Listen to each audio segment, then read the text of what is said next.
नमस्कार दोस्तों।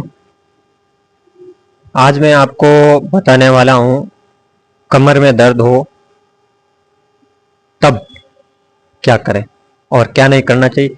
इन पेशेंट के कमर में पिछले 7 दिनों से दर्द हो रहा है और ये घाव में अलग अलग जो जानकार लोग होते हैं उनसे पैर रखवा रहे हैं या फिर वो अलग अलग नुस्खे अपना रहे हैं जो पुराने ज़माने में जो सुविधाएं नहीं थी उस टाइम के जो नुस्खे अपना रहे हैं वो नुस्खे क्या है कि उनको भारी पड़ती है।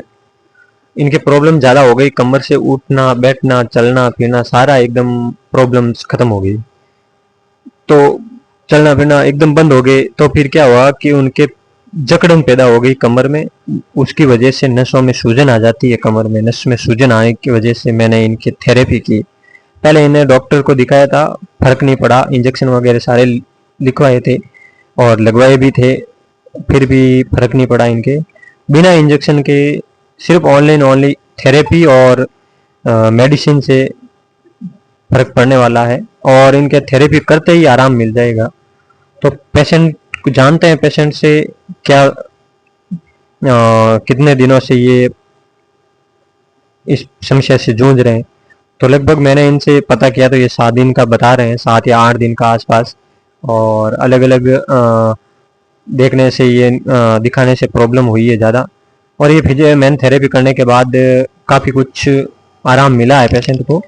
और अब मैं इनको अलग तरीके से ट्रीटमेंट करूँगा। तो मैंने काफ़ी समय के बाद तो फिर मैंने लंबे समय तक कम से कम 10 से 15 मिनट तक इनकी थेरेपी की।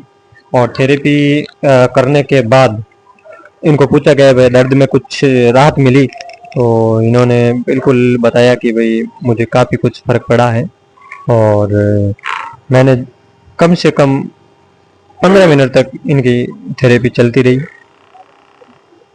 और जब थेरेपी करने के बाद जहाँ से कमर ज़्यादा दर्द करती है और दर्द करती है वहाँ पर उस पॉइंट पर एक डाइक्लोफेनेक डाई इथाइलिन एक पेच आता है, ठीक है। तो वो पहले उस जगह को क्लीन करना होता है। क्लीन करने के बाद ट्रांसडर्मल जो पेच होती है उस पेच को उसी जगह पर खींचकर चिपकाया जाता है। खींचकर ट्रांसडर्मल पेच को चिपकाने से इसके फायदे ये होते हैं कि भाई मान लो नस में सूजन वगैरह है और सूजन वो डाइक्लोफेनेक डाइथाइलिन जो खींच लेता है उसे सूजन कम हो जाती है और दर्द होता है वो दर्द कम हो जाता है बिल्कुल। तो मैंने वो चिपकाने के बाद थोड़े टाइम के लिए उनको रेस्ट करने के लिए बोला, सोते रहे, 10 मिनट तक सोते रहे। 10 मिनट सोने के बाद फिर मैंने एक एडेसिव प्लास्ट आता है, तो एडेसिव प्लास्ट इस पेच के ऊपर मैंने अच्छे से खींचकर वो चिपकाया।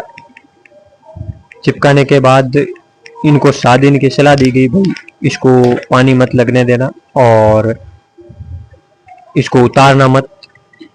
तो ये एडेसिव प्लास्ट होती है जो ये बहुत अच्छा काम करती है, जिसमें दर्द की मात्रा होती है वो बिल्कुल कम हो जाती है और एकदम आराम मिलता है।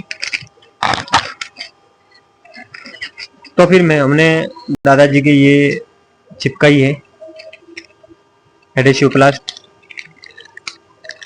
चिपकाने के बाद दादाजी को ट्रीटमेंट के लिए रेफर कर दिया जाता है। फिर 5 दिन का इनको मैं ट्रीटमेंट देता हूँ मेडिसिन, और 5 दिन का मेडिसिन देने के बाद दादाजी के हाथों हाथ तुरंत फर्क पड़ जाता है और फिर ट्रीटमेंट लेने के लिए इनको सलाह दी जाती है। तो फिर मैंने खींचकर और अच्छे से ये प्लास्ट चिपका दी।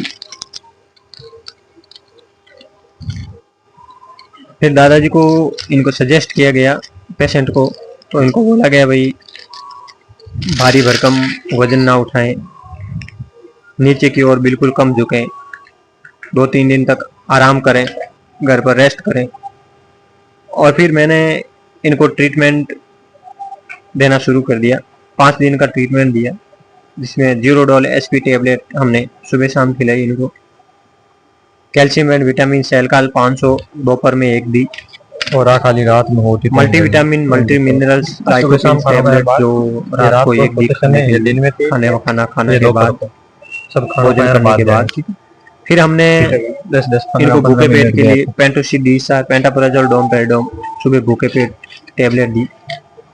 और ये संपूर्ण देने के बाद 5 दिन का ट्रीटमेंट, फिर दादाजी ने एक ऐसा कारनामा किया, देखो मैं आपको इन वीडियो के माध्यम से दिखाता हूँ।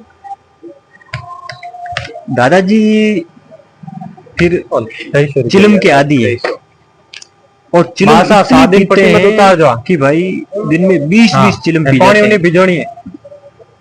मैं तो सुनने के बाद एकदम शौक सा रह गया।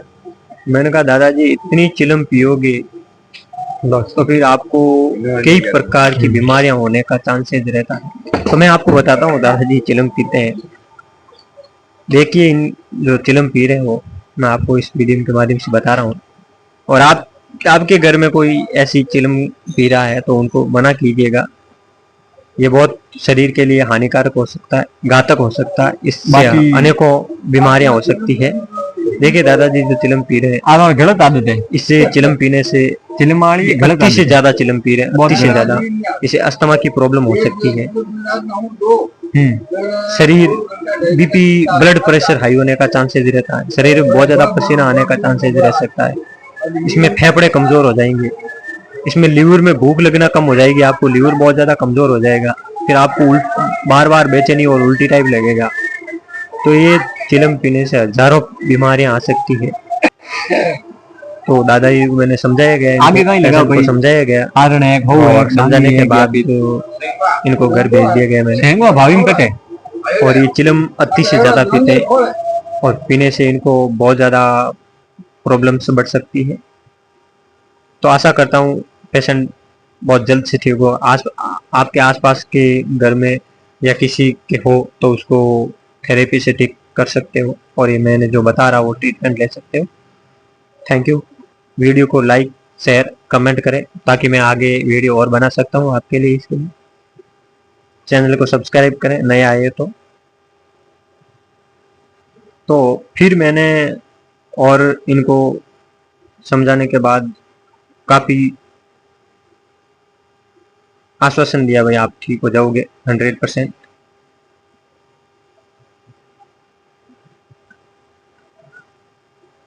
कोशिश करिए आपके आसपास में कोई भी ऐसा पेशेंट हो तो उनको सजेस्ट कीजिए और उसको समझाए, चिलम ना पीने का सजेस्ट कीजिए। आजकल बीमारियां बहुत ज़्यादा है, और ये ज़्यादा निकोटीन होता है इसमें पूरा, ये बहुत ख़राब चीज़ होती है।